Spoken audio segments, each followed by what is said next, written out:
Assalamualaikum warahmatullahi wabarakatuh. Ya, hari ini bertemu lagi dengan Ibu.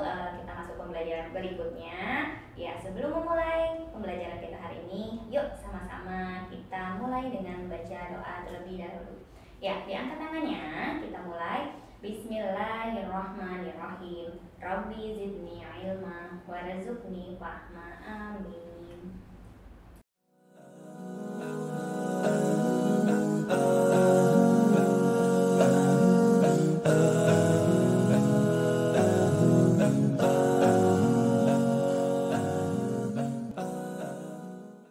Ya, kita mulai pembelajaran kita hari ini. Tapi sebelumnya, yuk kita tepuk semangat. Oke, 1, 2, 3, tepuk semangat.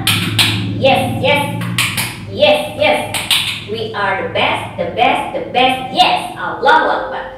Oke, kita mulai pembelajaran kita hari ini yaitu di subtema 3. Ibu akan membahas sedikit tentang pembelajaran kita PKN, yaitu tentang kewajiban dan hak saat bermain dengan tetangga. Nah, kalau sebelumnya di subtema yang sebelumnya ada kegiatan kewajiban dan hak di rumah, lalu di sekolah. Nah, sekarang kita kewajiban dan hak saat bermain dengan tetangga. Nah, sikap menghargai dan menghormati hak tetangga saat bermain bersama merupakan salah satu kewajiban kita sebagai anggota masyarakat. Nah, sikap saling menghargai ini akan menimbulkan atau mengakibatkan kehidupan kita akan menjadi rukun dan nyaman. Tapi kalau kita tidak bisa menghargai satu sama lain, maka akan terjadinya terpecah belah atau keributan. Nah, sikap ini sangat dibutuhkan untuk hidup dalam bermasyarakat yang sangat beragam sehingga dapat menciptakan kerukunan. Dari bilang, nah, sikap menghormati itu akan menciptakan sebuah kerukunan dan kenyamanan kita hidup atau tinggal di lingkungan masyarakat. Nah, kemudian kita sudah mempelajari bahwa kita harus dapat menjaga keseimbangan antara hak dan kewajiban tanpa merugikan orang lain. Nah, tadi kalau kita nggak bisa menghargai orang lain, maka kita sendiri juga yang akan rugi. Kenapa? Karena akan terjadinya pecah belah. Bukan pecah piring ya, tapi perpecahan atau permusuhan. Nah, salah satu contoh pelaksanaan hak dan kewajiban di lingkungan masyarakat yaitu kewajiban dan hak ketika bekerja sama dengan tetangga. Contohnya bisa kerja bakti, ya, membersihkan lingkungan, nah seperti itu. Kemudian, nah di sini ada contohnya. Yang tadi bilang kita melakukan kerja bakti. Nah, di sini kewajiban kita ikut berpartisipasi dalam bekerja sama menjaga kebersihan lingkungan sekitar. Nah, maka hak yang akan kita dapat yaitu lingkungan atau tempat tinggal kita menjadi bersih dan sehat. Kita nyaman, tetangga pun juga nyaman. Ya, itu adalah hak dan kewajiban kita bertetangga di lingkungan masyarakat. Nah, kemudian kewajiban dan hak berkaitan dengan hewan peliharaan. Ayo, siapa di rumah yang punya hewan peliharaan? Nah, pasti kalian semua punya ya. Nah, di sini jika kamu memiliki hewan peliharaan, kamu wajib memeliharanya dengan baik. Bagaimana caranya? Memberi makan, kemudian membersihkan kandangnya.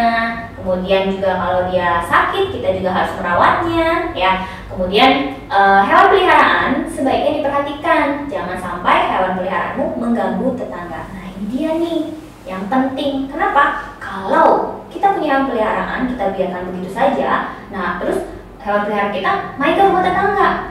Kalau tetangganya suka, kalau tidak, mengganggu atau tidak? Jelas mengganggu ya. Nah, makanya kalau kita memelihara hewan peliharaan, sebaiknya kita berikan rumahnya atau kandangnya sehingga dia juga nyaman di dalam kandangnya, jadi tidak membuat keributan atau merugikan orang lain. Nah, di sini ada contohnya, menjaga agar kandang hewan peliharaan selalu bersih dan tidak mencemari lingkungan. Nah, selain tadi dikandangin, nah kita juga harus sering rajin merawatnya, yaitu membersihkan kandangnya. Kenapa? Kalau dia tidak nyaman, pasti dia akan berontak, ya kan? Pasti dia akan ketika kita buka kandangnya sedikit, dia langsung kabur. Ya, itu juga salah satu menjaga kebersihan lingkungan agar juga lingkungannya tidak tercemari. Kemudian di sini ada hak dan kewajiban ketika bekerja sama dengan tetangga. Yang pertama, dalam kehidupan sehari-hari kita pasti memerlukan bantuan orang lain. Kenapa? Karena kita adalah makhluk sosial. Makhluk sosial pasti selalu membutuhkan orang lain.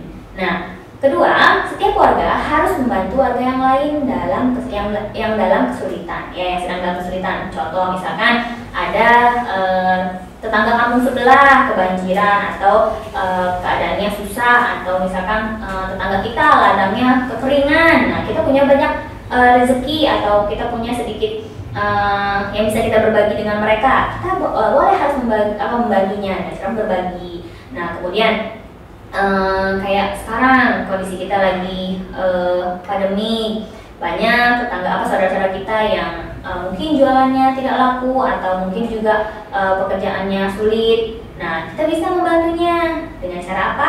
Berbagi, boleh berbagi makanan, boleh berbagi hal yang lain, ya.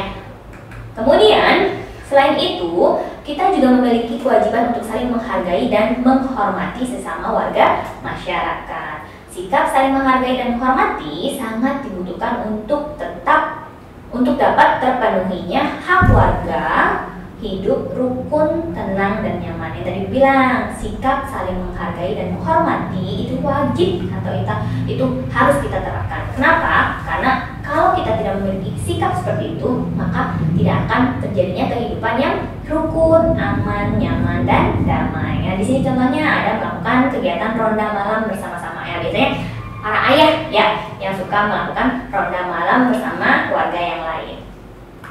Ya, kemudian latihan buat kalian ada di dalam video ini. Kenapa? Karena ibu ingin kalian bisa untuk menyaring apa yang ibu sampaikan. Kemudian kalian bisa menjawabnya dengan secara spontan. Dan di sini ada 3 soal yang ibu kasih. Gampang kok. Ya, yang pertama, apa kewajiban kita jika ada tetangga yang sakit? Kira-kira ngapain ya? Kita harus ngapain? Apa kewajiban kita? Nah, yang kedua, tulislah 2 contoh kewajiban kita ketika kita bertamu. Nah, kita juga sudah pernah belajar ya, adab bertamu. Nah, kemudian yang ketiga, tulis 2 contoh hak setiap warga negara. Gampang loh. Nah, kira-kira bisa tidak ya? Pasti bisa dong ya. Ya, silahkan kalian tulis di dalam buku tulis tematik kalian soal ini, lalu boleh difoto dan dikirim kepada wali kelas masing-masing. Ya, mungkin itu saja yang dapat ibu sampaikan. Semoga ilmu yang ibu sampaikan bermanfaat dan semoga kita selalu sehat walafiat dan selalu dapat lindungan Allah Subhanahu wa taala. Mungkin itu saja yang dapat ibu sampaikan. Akhir kata, wassalamualaikum warahmatullahi wabarakatuh.